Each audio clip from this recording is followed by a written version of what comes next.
Bonjour à toutes, bonjour à tous, bienvenue dans ma nouvelle vidéo. Alors, la thématique d'aujourd'hui, vous l'avez vu dans le titre. Et oui, ça y est, je sais comment cloner un site. Et je vous fais cette vidéo pour vous en faire la démonstration. Un grand merci à celles et ceux qui suivent la chaîne.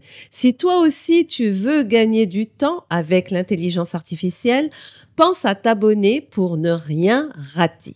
Une cliente m'a contacté un jour en me disant « J'adore ce site, je veux exactement le même ».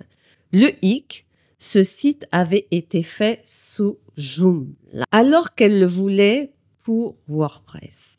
Là, maintenant, un dilemme. Est-ce qu'il faut tout recoder? Ça va être long. Combien de temps je vais devoir faire ce travail? Et là, ce que j'ai fait, j'ai acheté le template Joomla pour utiliser pour le site de ma cliente. Pourquoi? Parce que c'est la seule façon d'être dans les clous au niveau droit d'auteur. Je vous le dis tout de suite, pour moi, ça marche comme ça. Ensuite, j'ai adapté ce template dans WordPress à la main pour lui créer sa propre version personnalisée. Et là, je me suis dit, si seulement il existait un outil qui fasse tout ça en un clic.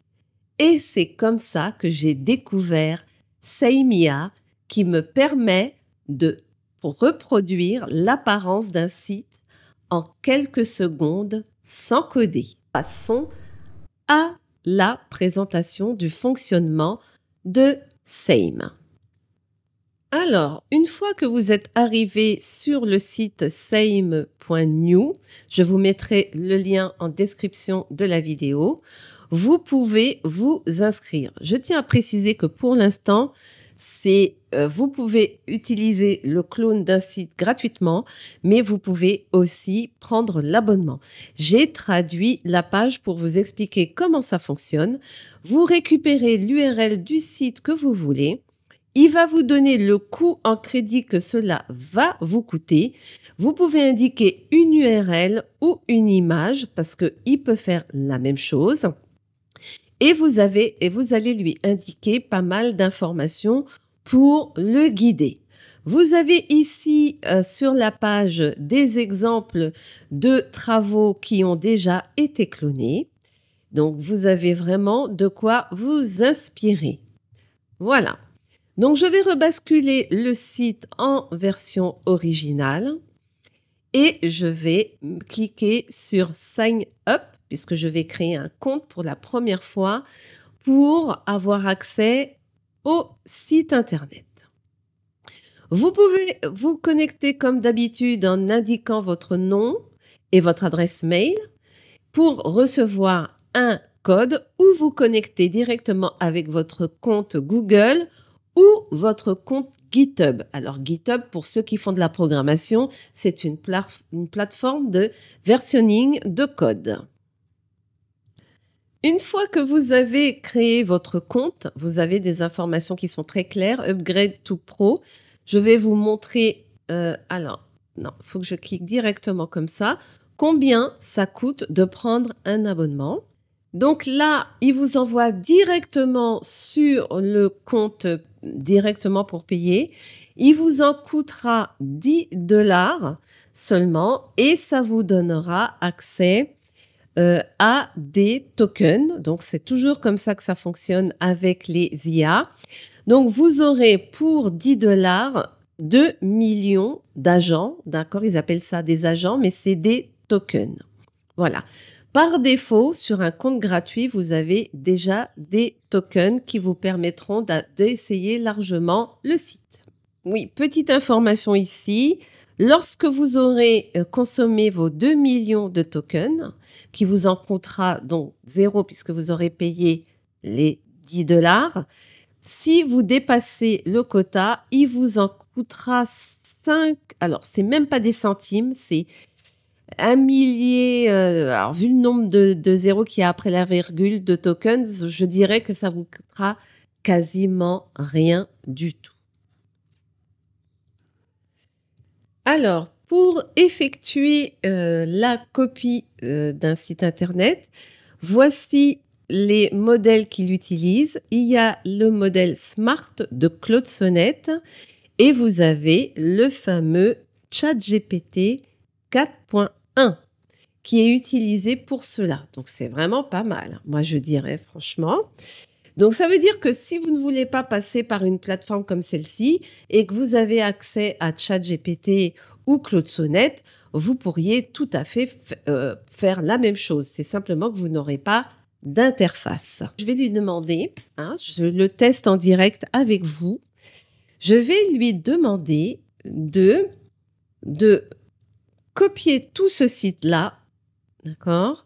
Et surtout d'utiliser uniquement les langages HTML, CSS et JavaScript. Je ne veux pas autre chose. Et de le traduire en français. Voilà, là vraiment, je vais très loin. On va voir si l'outil est capable d'aller jusque-là. Je mets ça dans le prompt. Donc pour l'instant, je suis sur la version gratuite. Donc on va voir ce que cela donne. Je ne précise rien d'autre dans mon prompt. Voilà, simplement de copier et de traduire le site et d'utiliser les langages HTML, CSS et JavaScript. Voilà. Donc, c'est parti. Je valide ma demande. Et là, Same est en train de s'exécuter. Donc, il est en train de visiter le site. Il est en train de le consulter. C'est marqué exactement ici ce qu'il est en train de faire. Il le consulte, il analyse le design. Je vais voir, je ne vais pas prendre le risque de le traduire autrement. Donc là, il vous montre bien qu'il a consulté le site, il en a fait une capture en image. Il repère les différents éléments du site, vraiment toutes les parties du site, le visuel, les sections, header, le héros, les catégories qui me donnent, travel, lifestyle, etc., la bannière, la sidebar, le footer. Il explique le détail du site, le design. Il récupère les couleurs, les codes que vous voyez ici, hexadécimales. Les images, il les récupère actuellement, mais vous verrez que par la suite, on va lui demander de le changer. On va le pousser tant que les crédits gratuits nous le permettent. La fonte, c'est gratuit, c'est du Google Font. Il prend en compte qu'il y a le comté responsive. Voilà. Il va ensuite la traduction du texte, tout le contenu. Voilà. Il me demande de spécifier quel type de langage je veux. Je vais lui spécifier tout à l'heure. Il indique les fonctionnalités sont bien HTML, le CSS pour le style et pour le côté JavaScript, il me dit c'est surtout pour le fonctionnement des menus, le moteur de recherche, etc. Et les assets, vous savez, ce sont les informations qu'il y a en complémentaire, donc les images. Il me dit tout ce qu'il va récupérer. Donc, il me demande, avant de commencer, de confirmer la langue qu'il doit traduire, d'accord, pour le site Internet. Est-ce que je veux simplement un copier de la page d'accueil ou les sous-pages? Y a-t-il des sections ou des fonctionnalités que je souhaite ignorer ou modifier? Une fois que je vais répondre à toutes ces questions, il va commencer à copier le site en conséquence. Je vais lui répondre en anglais pour confirmer tout cet aspect-là. Donc, je vais lui dire que je veux le site en français, que je veux tout le site et les sous-pages et je ne veux absolument rien changer pour l'instant, ni aucune section. Donc là, j'ai écrit mon texte en anglais pour lui répondre. Bon, j'ai utilisé Google Traduction, vous vous en doutez bien.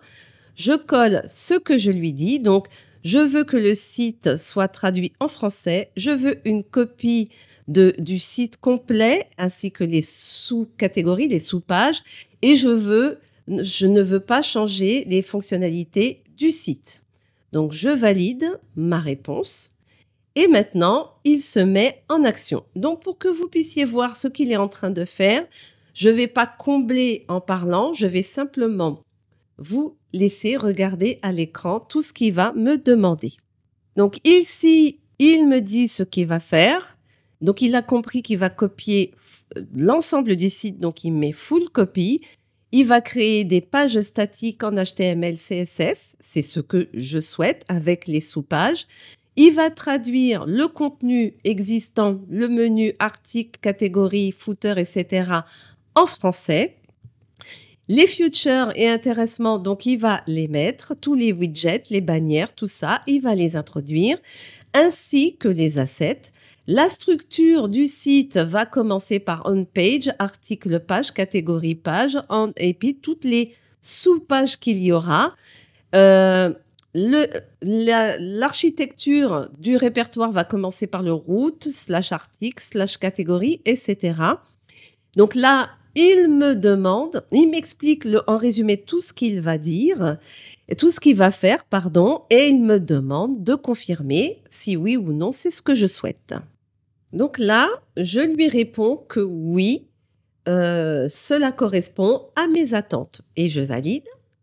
Et là, je vais le laisser travailler, sauf s'il me demande des questions complémentaires. Donc là, il se met en action, il ouvre l'éditeur de code et il commence à créer la structure. Alors là, on a rencontré une erreur, mais il continue à travailler pour corriger l'erreur. Vous voyez, ici, il travaille sur la partie gauche, il continue à travailler et sur la partie droite au centre, c'est le résultat final. Donc, à chaque fois qu'il va faire quelque chose, s'il rencontre une difficulté, il la corrige. Là, il est en train de créer le site ainsi que les pages. Donc, je vous laisse regarder cela.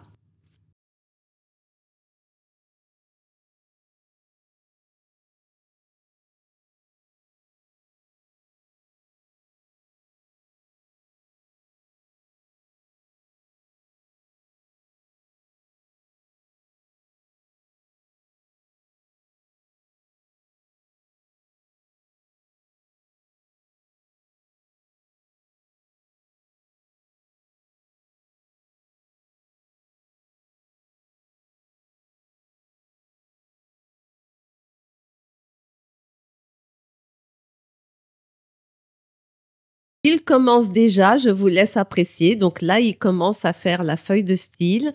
Il copie le code. Il commence à vous proposer certainement un visuel. Donc là, il y a un échec pour le moment de connexion, c'est normal. Il va corriger à chaque fois lorsqu'il va rencontrer un échec. Tant qu'on n'arrive pas à la fin, on le laisse faire. Donc là, il explique qu'il est en train de créer, vous voyez, c'est écrit en français. Il commence en français, fidèle à la mise en page. Il construit. Alors là, j'ai eu un problème de quota de transfert de données sur le réseau. Je vais relancer l'opération. Et là, il me dit par quoi il doit continuer. Donc, j'ai dit, il m'a proposé quelque chose. Vous voyez, c'est écrit en français. J'ai dit d'accord. Je le laisse tourner. Vous voyez déjà la structure de la page HTML de toute façon. Vous avez vu le code source au niveau des CSS. Je mets une pause et je vous reprends. Alors, il m'indique qu'il a fait la grille héros et que les sections de la page principale, tout sont désormais présentes et traduites. Et il me demande l'étape suivante. Le souci, c'est qu'ici, je ne peux pas voir ce qu'il a fait. Je n'ai pas de visuel. En revanche, je peux regarder. J'ai complètement le code. J'ai le code de la page HTML. Il utilise Node.js, je crois, comme langage. Donc, c'est peut-être aussi pour ça, parce que je n'ai pas précisé. J'ai précisé que le code HTML de base et rien de plus. Donc, effectivement, voilà, j'ai la page HTML tout en place et traduit. J'ai aussi, qu'est-ce que je peux vous montrer là? Si je vais sur SRC, alors peut-être pas. J'ai la feuille de style. Voici la feuille de style. Elle est vraiment là, d'accord? C'est simplement pas de visuel. En revanche, il me propose toujours de continuer. Donc, souhaitez-vous voir en priorité pour la suite? Qu'est-ce que je souhaite voir pour la suite? Donc, je vais lui dire d'ajouter les sections. Ajouter, je lui dis, ajouter les autres sections principales visibles sur la page d'accueil. Voilà, je reprends ça et que je lui parle en français maintenant. Comme il me parle en français, je lui réponds en français. Alors, on continue. Donc là, je le laisse terminer. Alors, on a toujours ce problème de visuel. Mais sinon, il continue à avancer. Hein, donc, il me dit tout ce qu'il est en train de faire. Et là, quand il rencontre des erreurs, donc il les corrige normalement. Et ensuite, qu'est-ce qu'il fait? Donc, à chaque fois qu'il rencontre des erreurs, il les corrige. Ça, c'est sûr. Ensuite, il me demande, les sections actualités mondiales post, ils ont été ajoutés à la page d'accueil en français avec la présentation fidèle au site d'origine. Prêt à continuer, souhaitez-vous que j'ajoute maintenant la sidebar latérale, tout ça, les autres éléments de la page d'accueil, bandeau, pied de page, ou que je commence la création des sous-pages, exemples, pages d'exemple et tout ça. Donc moi, je vais lui dire, continue avec la barre latérale. Et je lui dis ensuite les autres éléments de la page d'accueil. Alors, les autres éléments de la page d'accueil. J'essaye de ne pas faire de faute pour pas qu'ils comprennent que ça s'écrit comme ça.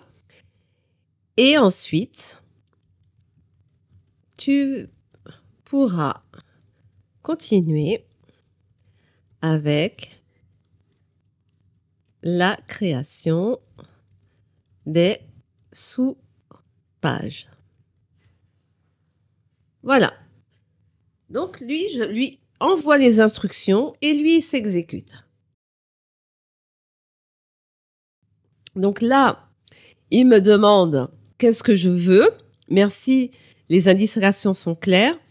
Je commence dès maintenant par la barre latérale et je vous tiens informé à l'avance. Alors, je tiens à vous indiquer ici, pour ceux qui ont l'habitude avec l'intelligence artificielle, que ça, c'est une réponse typique de ChatGPT. Donc, je lui dis merci de continuer. Donc voilà, il continue le code. Et là, c'est bon, on a atteint la limite du logiciel. Nous avons atteint la limite complète du logiciel. Donc là, il nous demande de passer à l'abonnement. C'est chose que je vais faire et on continue. Voilà, c'est chose faite. Je suis passée en pro, c'est marqué ici. Je vais retourner sur mon projet. Je crois que pour éviter un petit problème, ah ben il est au courant. Ben voilà, il sait que j'ai pris l'abonnement. Il continue à travailler. Regardez, j'ai cru que je devais valider, mais non. Il sait que j'ai pris l'abonnement, donc il continue son travail. Alors, je tiens à préciser que j'ai pris 2 millions de tokens. Je ne sais pas combien il en a consommé à l'origine. Et voilà combien j'ai de tokens. Alors, en fait, j'ai eu des tokens gratuits. Et au moment de charger les tokens, il m'en a offert 2000. Alors, en réalité, c'est la Martine du montage. Les 2 millions de tokens que vous voyez, en fait, c'est ceux que j'ai achetés à 10 $. Et les 2 millions qui remettent à disposition, c'est les 2 millions de tokens que vous serez automatiquement facturés lorsque vous aurez dépassé votre premier quota. Voilà.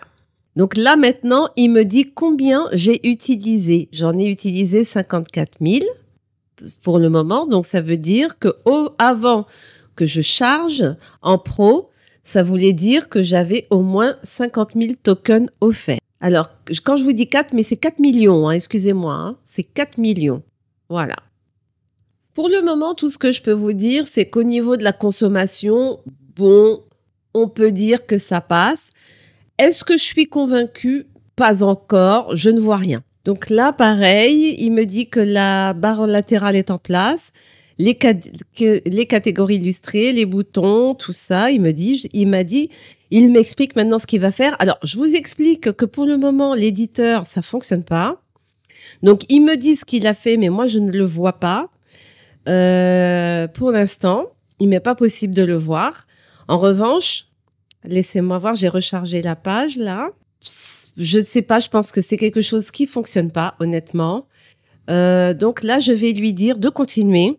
Alors, là, il vient de m'indiquer qu'il a fini l'installation et que je devrais voir la page. Alors, je vais directement lui dire non et je vais lui donner le code erreur. On va voir comment il va réagir.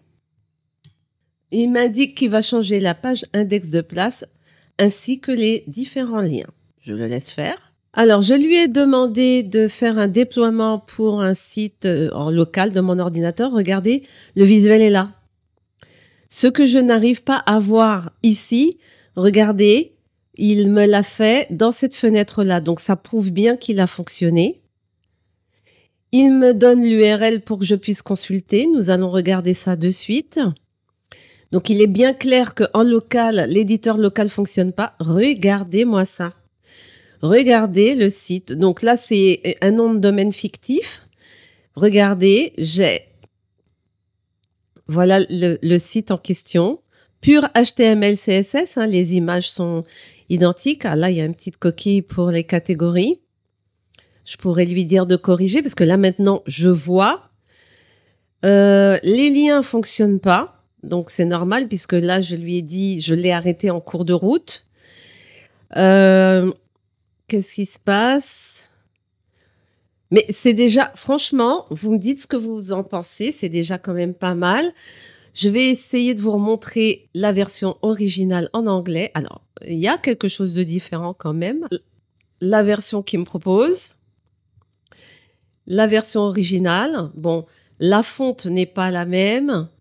Les images, ouais, mais c'est vraiment pas une copie conforme, donc c'est bien, ça respecte ma demande.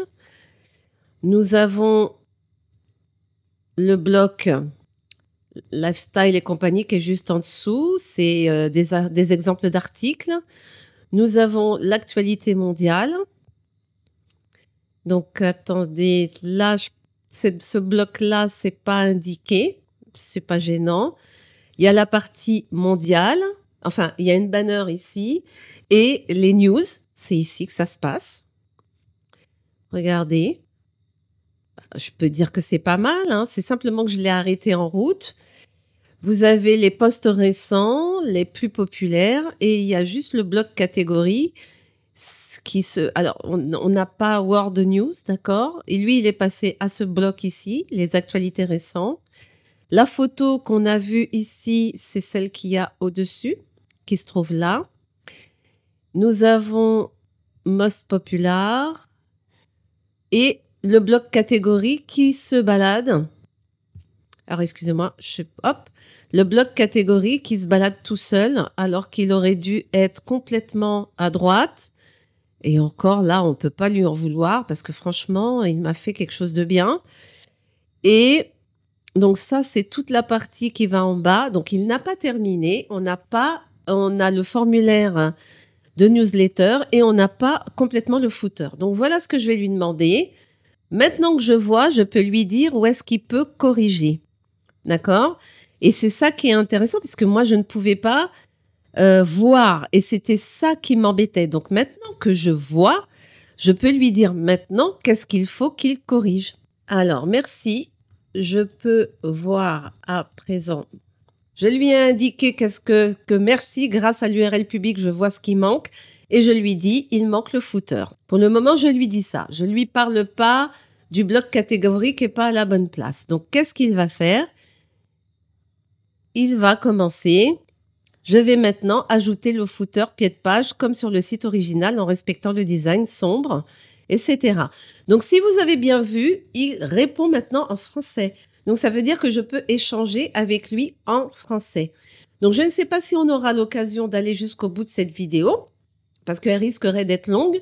Donc, je vais couper et simplement, lorsqu'on sera arrivé au bout des modifications, je vous montrerai la version terminée. Qu'est-ce que vous en dites? Dites-moi en commentaire, est-ce que vous seriez capable d'utiliser ce type d'application pour votre travail, pour gagner du temps? Est-ce que vous avez l'impression de perdre ce côté code de votre côté? Voilà, faites-moi un retour dans les commentaires pour qu'on puisse avoir un échange. Restez polis, restez vraiment dans le cadre. On est là pour échanger sur les nouvelles technologies, ce qui se passe avec l'intelligence artificielle.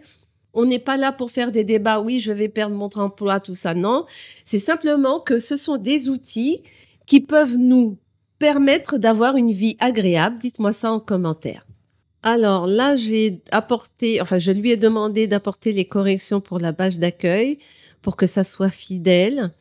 Et pour que je puisse vérifier, je lui ai demandé de me préparer un nouveau déploiement pour que j'y ai accès. Mon petit débrief après 30 minutes d'utilisation, je peux dire que ça peut valoir le coup. Honnêtement, ça peut valoir le coup. Cependant, sans rentrer dans des débats politiciennes, il faut être conscient que c'est une application qui est chinoise. Pourquoi nous n'avons pas de Français ou d'Américains qui nous ont mis à disposition ce type de projet? Alors oui, il y a Bolt. Effectivement, si je ne me trompe pas, que je vais essayer bientôt, quoique, pour vous montrer la différence. Et alors, pourquoi nous ne sommes pas en mesure d'utiliser d'autres API qui soient proches de nous? Parce que là, bien qu'il utilise le langage de ChatGPT ou Claude AI, c'est une API chinoise. Donc, je me pose la question, mais je me pose aussi la question à moi-même. Avec la puissance de l'intelligence artificielle aujourd'hui, est-ce que je serais capable de créer un projet tel que celui-ci qui permet de cloner des sites Internet en toute sécurité, bien entendu, ou de lui fournir des informations pour qu'il puisse créer, puisque là, on demande de cloner, mais on peut lui donner les instructions pour qu'il puisse créer de lui-même notre structure. Donc, le débat reste ouvert. En tout cas, pour cette démonstration, je vais essayer de vous montrer la version finale quand il va finir le déploiement, en tout cas de toutes les modifications que j'ai demandées, et je vais arrêter là l'expérience. Cependant, j'ai indiqué 10 $, ce qui représente aujourd'hui pour ma consommation, voici où j'en suis. Je rafraîchis la page. Donc là, ça fait 2 heures que je suis inscrite et j'ai utilisé même pas 2000. Alors attendez, 1, 2, 3, 1, 2, 3, 2 millions sur 4. Alors 1, 2, 3, 1, 2, 3, 2. Oui, j'ai utilisé la moitié des tokens pour faire ce que je viens de faire là. Est-ce que ça vaut le coup? Oui, peut-être une fois. Mais de continuer tout le temps avec, je pense pas. Sachant qu'un projet tel que je lui demandais, ça va me revenir certainement cher au prix.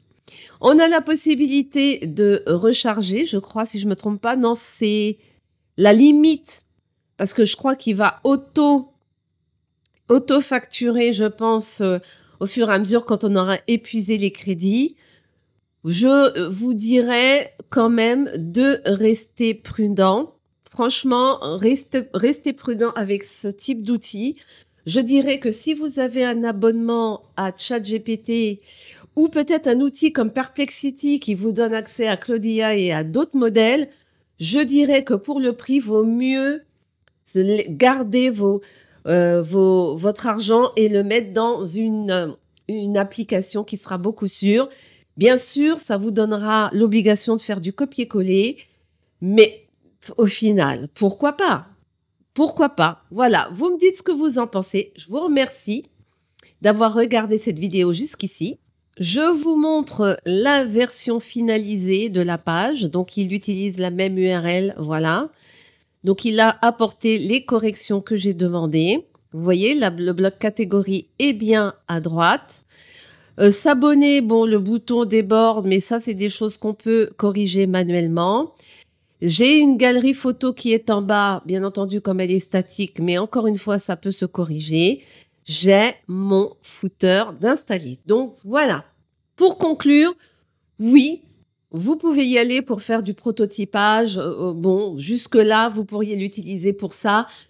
Mais vous appuyez pas sur cet outil à 100% parce que vous serez vite dépendant au niveau des crédits. Voilà. Donc, je vous dis à bientôt. N'oubliez pas de liker la vidéo, partagez-la parce que ça pourra vraiment aider pas mal de gens pour la prise de décision, d'utiliser ou pas ce type d'outil ou de voir à le développer soi-même. Et c'est sûr qu'à terme, à part mon générateur d'images, un générateur de site internet, je pense que c'est ça que je vais faire à terme. Donc, merci beaucoup et ciao!